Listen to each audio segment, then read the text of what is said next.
What's up, y'all? Welcome back to Dolphins Daily, the daily dose of Dolphins content. With your boy Chris Kane. Let's talk about it. We don't gotta beat around the bush. The game just ended.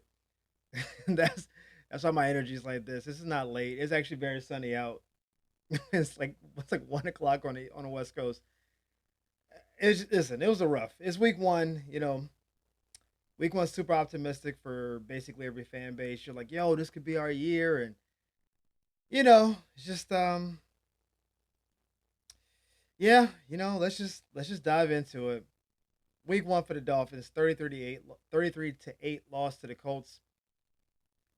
I mean, the game really wasn't even that close. This was an absolute disaster. There's no other way to say it. I don't even think I'm being hyperbolic. It was difficult to watch. If I wasn't doing this, I would have turned it off at some point. It was hard to watch. As a fan, as a football watcher, as someone who like it was tearing it was tearing me apart differently than different losses. Like listen, the Dolphins have lost a lot of games.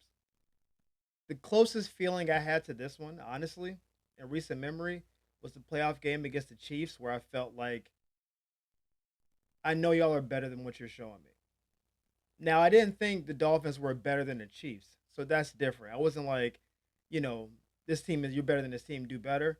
But it was like y'all can tackle better than that. You can block. It was just like, can somebody give something? It was just this whole game, and I'm gonna do a recap in a second. Trust me. This whole game was just it was basically like you have a bunch of puzzle pieces and you're trying to put them together to make like the collage, right? But all the pieces were turned upside down. And so they didn't make any sense. You couldn't see the image. So we kept putting pieces down on the board and they just weren't fitting together. It was like no one was doing their job. And I'm going to do a short recap here, but I'm doing a much more extended one if you want to join the channel. I'm doing a much longer. I actually took basically 2.5 pages of notes, drive by drive, series by series. I'm getting into all of it. So if this recap is not sufficient for you, or you want to be a masochist and talk more about the team not doing well, join the channel. You'll see the longer form video where I really get into my bag and tell you how I feel about some things. We'll start with a short recap. Offense was awful. Defense was bad. Colts were good. That's the very condensed version of it. I didn't actually give my score for our last episode. Thank goodness I had the Dolphins winning 23-17. That was my prediction. And no, total score about the same. A little bit like over under 40. I was right there. Um, I assumed they would try to beat Jonathan Taylor heavy because he's their best player. And they let Daniel Jones go out there and play like Joe Montana. Like it was I was like, I never seen Daniel Jones be this good at any point in his life. At any point. And then just the other side of the ball was just disastrous. There were multiple camera cutaways, and I know this is a TV show, right? We're broadcasting. Football is on TV.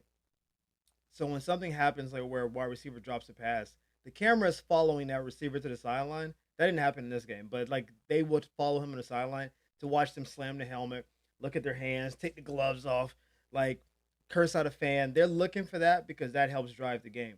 I understand that. So when they cut away to certain things, I understand is that it's meant to like evoke a certain TV reaction. The cutaways from this Dolphin game were just Tua looking off into space, shaking his head, Tyreek yelling at and with coaches, Coach McDaniel literally putting both his hands on his head. I mean, it's some of the worst video that have come out of the Dolphins in recent memory. And again, this is week one. I understand we're being a little hyperbolic. I know I'm being emotional at the moment. I'm not saying week one is the year. And in fact, we have a segment called Overreact that we're going to do in a fourth block of this episode. What I'm saying is, of all the teams that played today so far, the second block of games are just starting now. So this we can amend this down the line. Of any team that played so far today, the Dolphins were the worst team that played. That's what happened today. They were, as a fan base, the most sad to watch. I was simultaneously watching the Saints game. The Saints look better than the Dolphins did today. And I don't think Arizona's a good team, really. And Spencer Rattler looked better in the pocket. Unis looked fire. Saints, shout out to you with the gold and black. That looked good today. But they looked like a better team. Carolina didn't look good. So maybe Carolina, but they at least scored 10 points. So, you know, it just was really hard to watch. Uh, Again, we'll get into it in the fourth block. There's a lot to talk about from this game. Let's just jump right into the offense. Tua, what the F? What was that? That was the worst I've seen Tua play since he played with a concussion against Green Bay, where it felt like he wasn't seeing the field. It's like he was seeing a receiver, and there'll be three guys near him, and he was like, all right, I'm just going to throw it. And I do believe he was concussed in that Green Bay game. I know we were like hip injury, whatever. I believe he was concussed because he was making throws that just didn't make any sense. He was looking uncharacteristic. It wasn't good. Every turnover in this game was avoidable. All of them. And they were all on Tua. He had time to throw. He almost threw a third pick, but that pick I would have actually given him a little bit of grace on because the middle got pushed, and as he was stepping to throw the ball, like they were basically near his right leg, which is his plant leg because he's left-handed, and so he couldn't like get juice on the ball, and so where he would have probably thrown it low in an inside to end goal, it like drifted a little bit, and the linebacker kind of cut across, and like they collided. So it wasn't picked off, but it just wasn't a super accurate throw, and it definitely didn't have velocity on it. But he was being pushed up front when he threw that pass. So if had that been a pick, I would have given him some grace. Every other pick, he had time in the pocket and just made a bad throw. It wasn't, oh man, this guy's hanging on my leg pick. It was, oh, I see Tyreek kinda let me flutter it in there. Oh wait, I overthrew him by 5 yards. It just it was just bad. The fumble, egregious. Like trying to elude the pocket, holding the ball loosely. Another fumble. It just was like, and the defense was already up against it. They already weren't playing particularly well. We'll get to them in a second. But then when you put them on a short field, you then make it worse. Offensively, I thought Jalen Waddle was a ghost. He didn't look explosive to me. He looked like he was hurt playing.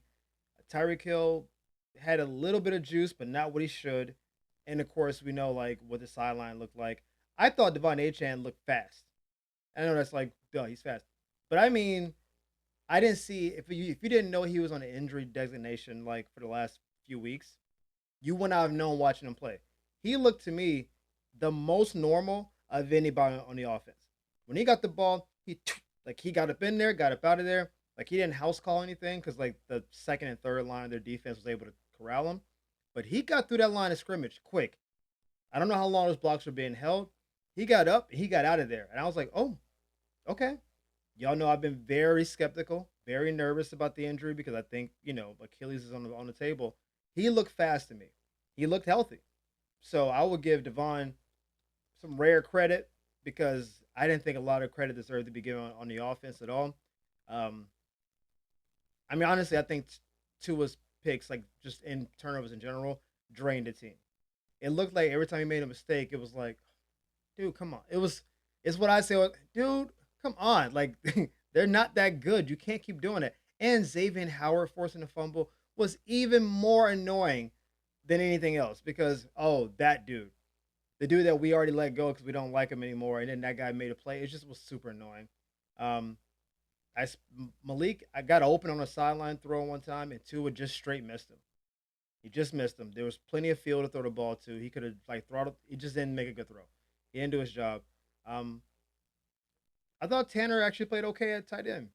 He showed a little bit of burst. Not a burst. He showed some capacity to catch passes. The blocking was solid. I assume Waller would still be better, but I didn't think Tanner was a negative. I will give rare props. I didn't see any issues at the left tackle position in this game. Like whatever Patrick Paul was doing over there, from what I watched the whole game, so unless I looked away for a second and looked back, I didn't hear them call his name in a negative way for the game. So there's a lot of fear that Patrick Paul is not going to be good. That Teron Armstead was the man. Blah blah blah. I thought Patrick Paul played well because they didn't have to call his name. I didn't hear, man, the left side is really getting destroyed. You know who got destroyed? The right side with Austin Jackson on that. How many blitzes were coming off that side? Obviously, it was part of their game plan to blitz two on the blind side. At least two got home clean. A few others just broke down. Up the middle, once James Daniels got out, that guard position just went to crap. I mean, it was a lot of battle line play. Tua got hit flush on a like one of my biggest fears, and I said it however many episodes ago, is that I wanted Austin Jackson to play. So there was pressure off the right end, meaning to his blind side. I didn't want him just getting blown up. And sure enough, first quarter, fully blown up. But to his credit, he rolled through it. There didn't seem to be any lagging effects. Like he didn't get up slowly. Like he thugged it out. So I was like, my heart stopped. But those are hits we cannot afford to take.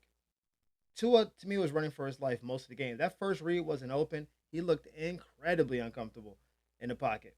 Like he didn't trust his blocking. They didn't trust him. It wasn't good. I didn't think Ollie Gordon got the ball enough. Like they brought him in on 3rd and 1 critically, and then he got 3 yards. And it's like, yes, that's why you get a heavy running back. And then they were like, all right, cool, we're done really running you for the game. It just, again, I get into a lot more if you want to join the page. Let's talk about the defense. I thought the defensive, the defense wasn't good. So I was trying to like find a way to give him some bail. I don't think any one particular person, except a little flash from Rasul and a flash from James Marshall Jr., played well. Zach Sealer, where were you in this game? Did y'all see Zach in this game? I did not. Kenneth Grant, where was he? And don't get me started with the defensive ends. Oh my God, dude.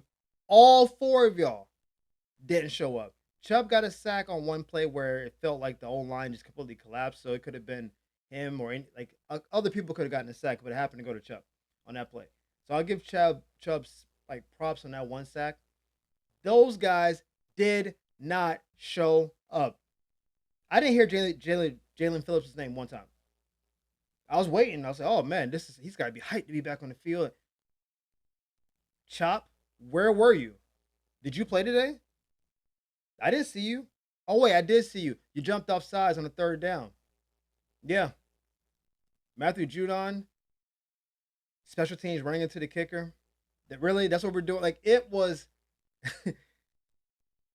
across the board. Linebackers, where were y'all? What happened?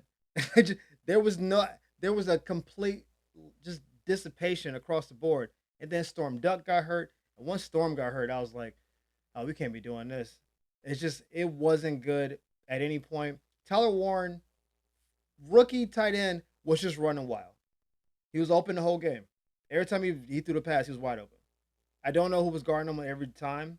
It could have been Dodson. It could have been Brooks. It could have been a number of people. He was always open. I said before the game, I don't trust Michael Pittman at all. He got to show me something. 80 yards and a touchdown. Okay. Guess what? I guess he showed me something. Running wide open once again. Jonathan Taylor was almost never tackled by the first person. Whoever got there just got pushed off. There were so many 4 to 5 yard carries in that game where I'm like, bro, that should have been a 1 yard carry, negative carry, where you would see a pile of people. You would run into the pile, and then just like, I'm like, but wait a minute, no one had any free hands in that pile? They were just all like locked up, and he would just bounce. Couldn't get off the field on 3rd down. Couldn't get off the field on 4th down. The number of 4th downs they went for was egregious because they said, frankly, y'all cannot get us off the field. I couldn't believe this stat. I still barely believe it. Daniel Jones led 7 drives in that game. They scored on every single drive. They scored on every drive. Daniel Jones was their quarterback. The whole game, they scored. We never stopped Daniel Jones from scoring. Listen, we did not stop him once. They scored every drive with Daniel Jones. Really? Just unreasonable. They had the ball 1st and 30 one time. You know what happened? Defensive holding, 1st down. Like it just is unreasonable what I saw on the field today. Just I'll move on. Because now I'm getting mad. Just like overreaction Monday. Obviously, by the time you see this, it's going to be Monday. You're going to see basically every sport outlet say the Dolphins played the worst game on Sunday, barring one of these late games going crazy. Of course, you're going to see Dolphins played the worst game. How hot is this seat for Mike McDaniel? How high is this seat for Chris Greer? How hot is Tua's seat? And when is Tyreek going to get traded? You're going to see those four stories. Yep, everywhere. Because once anybody gets a story in sports media, everybody reports the story. The minute you say, I know Tyreek look unhappy, every news outlet picks it up. You're going to hear it first on Dan Lebitard, then you're going to hear it on ESPN, then you're going to hear it on First Take, then you're going to hear it on First Things First. You're going to hear it throughout the day, probably throughout the week. Get ready for it. Get rid of friends of yours who aren't Dolphin fans to be hitting you up like, y'all suck. You know, y'all trying to be like the Camarillo years, 0-15 going into the leg. Just get ready. It's all coming. All the overreaction, all the hate is coming. I don't know if all of it is like completely invalid because I very much believe that there's people on a hot seat. But just understand after week one, instead of talking about the Chiefs losing, instead of talking about that crazy game with the Jets and the Steelers, it's going to be sensational stories. They're going to show Tyreek on the sideline yelling and cursing. They're going to show Tua throwing picks. They're going to somehow try to like tie in at like college quarterbacks, which by the way have not been good. Nussmeyer wasn't good yesterday. Sellers, same. K. Klubnik, what happened? Not important. Just something we talked about 5 months ago that these quarterbacks were overrated, but neither here nor there. You're going to see all the same things. Like, how many games can the Dolphins win? For sure, last in their division. Should they tank the season? Should they start trading people? You're going to hear it all. As a fan base, try to temper it down. Also, try to keep your emotions because it's going to be bad. Then they're going to ask the team, Tua, how do you feel about this game? Oh, we just got to get back to the drawing board. Hey, Coach McDaniel, how do you feel about you being having the hottest seat of any coach? He's gonna give you some 11-minute answer about how he doesn't really think about himself. It's all about the team. It's all coming. And honestly, that's what the media is supposed to do. But the Dolphins gave him that. No one believed in his team all season. We talked about the 18% fan approval going into the year. We talked about the over under 7.5 games. We talked about low expectations that we've literally talked about on this channel. And then when you go out and meet, actually, they exceeded the low expectations in the sense that they were worse than people thought. You realize the Dolphins were favorites to win this game on the road, right? We were road favorites in the year where people think this team's not this team isn't good, but certainly they can go in there and beat Daniel Jones on the road. And then they go out and lose by 3 touchdowns and some change. So then, how do we reconcile all that? Because if I thought you were bad, but the Colts were probably worse, and they beat you by this margin, either they're good and we just misread them, or you're way worse than we thought. That's what the media is going to take and run with this week. And we have a division game coming up. Luckily, Patriots also didn't look good. Despite them having an 8.5 game Vegas over under, saw something from Drake May, and then guess what? Saw the same thing you saw last year. Not consistent, not consistently good. Talent still lacking. I mean, they lost handily to the Raiders. So it's good that we're getting this matchup because it's a divisional matchup and divisional games are super important. Losing this game was awful for like playoff seeding and stuff because the Colts most likely won't win their division. So the head-to-head win against us could ultimately be like a seeding situation. Fine. The Patriot game next week is much bigger. It's a division game and it's our first home game. If we come back home in front of the fan base and do what happened next week against that team, yeah, there could be a mutiny on our hands. Because then we play the Jets after that. No, we played the Bills, then the Jets. So you have 3 consecutive divisional games. This is not the time to fold. Got to lock in. This game was a disaster, and they're going to talk about it ad nauseum. and there's only lowlights in this game. Even the touchdown maybe shouldn't have been a touchdown. Like we threw a swing pass on third and goal from like the 11-yard line. That's how not confident we were in running our real offense, where Tua got to sit in the pocket and make a throw. We said, "Nah, just get rid of the ball as fast as you can and hope Devon can get loose." Like it's not good. They're gonna overreact. I saw Pro Football Talk or Pro Football Focus, one of the two. I think it's Talk today already. Yo, what's the likelihood of Tyreek being traded back to the Chiefs before the trade deadline? They're already talking about it today on Sunday. So you know it's going to proliferate. The Chiefs have issues at receiver. Xavier Worthy just got hurt. Rasheed Rice is out for 6 games. Like you can see how the storyline comes together. Just batten down the hatches. It's going to be a rough week. It's going to be a bad week. Uh, James Daniels, we don't know how long he's out for. He has a pec injury and came in the game with an ankle injury. This seems like he's going to be out for some weeks because he didn't come back in the game. Um, Cam Smith, we don't know the severity. It's going to be a rough week. But lock in, keep tuning in to this. And trust me, I go much harder and much deeper in the longer form one. So if you want to see more, check us out. But as always, thank you for tuning in to Dolphins Daily. We appreciate the love and support. Thank y'all for the likes and the subscribes. We got to the year. We did not make it to 2K before the year started. I think we're at 1.95, which is amazing. I'm not, listen, it was ambitious to get there, but I still appreciate all the love and support. Thank y'all for this. We're in the season now. So now we can really start breaking down these games. Um, Tough way to start the year. I'll see you guys next time. Peace.